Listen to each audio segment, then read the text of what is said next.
Sorry there, I got cut off. I reached my limit of 15 minutes. Goodness me, I must chat a lot in these. So, where was I? So I'm going to start again because otherwise that's confusing, isn't it? So we start off with 400 and we divide by the height to get the area of the circle. 50 is the area of the circle and we divide by pi to get what r squared is. R squared therefore is 15.9154. I think I rounded too early here, so I'm not going to round. I'm going to square root that answer and I get, oh no, I do get the right answer. So I've got 3.99 centimetres to 2 decimal places correct. Now, what you've got to do for this next one is think, well, that's a half a cylinder. So what we've actually got to do is we've got to work out what a full cylinder would be. So we'd have to multiply that 172 by 2 to get what your full cylinder would be, which would be 344 metres cubed. You can then do the same, so divide by the height, which would be 5, which would give you 68.8 as your area of the circle, the area of your cross section.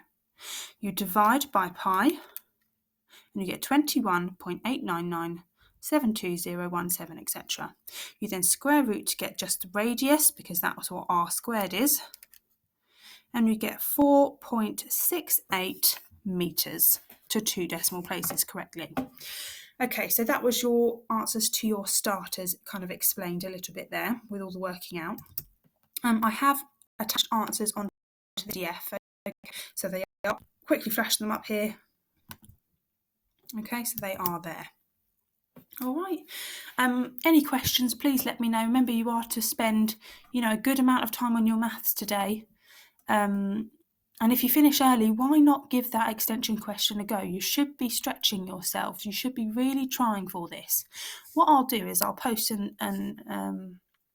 another video on this showing the solution to the exam question, but I would really like all of you to have a go at this. You should all be having a go at these difficult questions. You should all be stretching yourself as much as possible.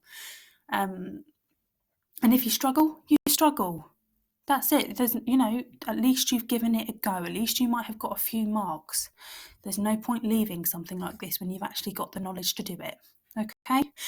I hope you have a lovely day. Hope you have a lovely weekend as well. And any questions, please email me, please comment on the Google Classroom, and I shall do my best to help you out. Okay.